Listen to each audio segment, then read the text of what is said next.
ओम गणेश, जय श्री कृष्ण। कर्मकांड बाय आनंद पाठक में एक बार पुनः आप सभी का मैं स्वागत करता हूं।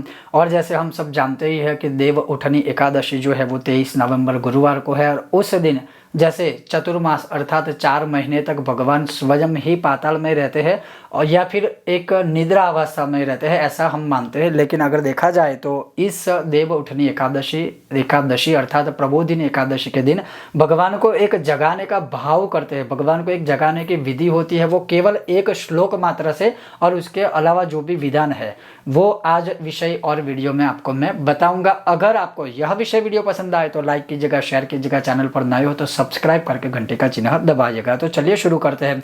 जैसे भगवान ब्रह्मा जी कहते हैं कि जिन्होंने भी यह पूरा कार्तिक माह किया हो, अर्थात जो चतुर्माह है उनकी बात है कि 4 महीने, उसमें भी जो ये 11 दिन जो अमावस्यांत कार्तिक माह के होते हैं प्रतिपदा से लेकर एकादशी तक के, उसमें जो भी आपने भक्ति भाव आदि जो कुछ भी किया है उन सभी का समावेश रहता है। उसके ही साथ क्या भगवान ब्रह्मा जी कहते हैं कि अगर किसी ने विष्णु सहस्त्र का पाठ किया हो, किसी ने गजेंद्र मोक्ष का पाठ किया हो, या फिर अभी भी कार्तिक महीने में जो अमावस्या होता है उसमें जो करते हैं उनको सर्वस्व प्राप्त होता है, ऐसा भगवान का कथन है। लेकिन जैसे ही यह 4 माह पूर्ण हो जाए, क्षीर समुद्र में भगवान जो शयन करते हैं और उसी दिन अर्थात कार्तिक शुक्ल एकादशी को भगवान को जगाना चाहिए। और जगाते समय जो होता है वह निम्नांकित जो मंत्र है उसका उच्चारण करना चाहिए। और वही मंत्र को उच्चारण करते हुए या इस मंत्र को उच्चारण करने के बाद भगवान के सामने शंख ध्वनि करनी चाहिए, घंटी है या घंटा है उसको बजाना चाहिए।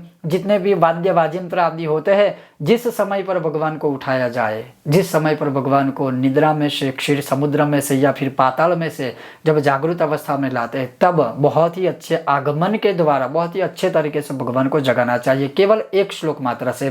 तो जैसे हम घर में है तो घर में तो आप चाहे तो शंख का वाद्य कर सकते हो, शंख नहीं बजा सकते हो तो घंटी है जो वो बजा सकते हैं। और वो बजाते बजाते इस श्लोक को बोलिए और भगवान से फिर प्रार्थना करनी है। वो श्लोक कौन सा है? जैसे ओम उत्तिष्ठ उत्तिष्ठ गोविंद, उत्तिष्ठ गरुड़ध्वज, उत्तिष्ठ कमलाकांत, त्रैलोक्य मंगलम कुरु। कुछ जगह है त्रैलोक्य मंगलम कुरु। इसका अर्थ क्या है? हे गोविंद, हे गोविंद उठिए उठिए, हे गरुड़ध्वज उठिए, हे कमलाकांत उठिए, निद्रा का त्याग कर तीनों लोगों का मंगल कीजिए। बस ये अर्थ है। और यह एक ही श्लोक को बोलते हुए भगवान को जगाने की विधि है। और यह कर लेने के बाद क्या है कि जैसे जो उसके पश्चात तुलसी विवाह आदि किया जाता है, भगवान को उठाने के बाद ही तुलसी विवाह की विधि संपन्न होती है, सारी चीज़ें होती है।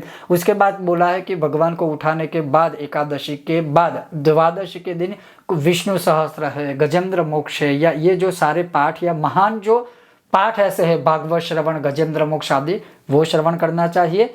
यह जो है बस ये एकमात्र विधान है भगवान को जगाना।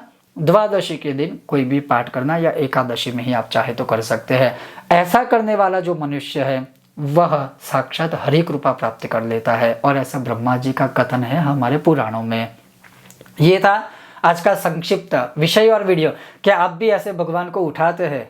अगर हाँ तो आप चाहे तो हमारे व्हाट्सएप पर विषय, वीडियो या फोटो जो भी आप भगवान को अच्छे तरीके से उठाने की विधि के साथ उठाते हैं तो हमें शेयर कर सकते हैं। और ऐसा कोई ज़रूरी नहीं है, इसमें कोई नीति नियम कोई भी और विधान नहीं है, केवल एक श्लोक बोलते बोलते भगवान को उठाने का एक भाव रखना है।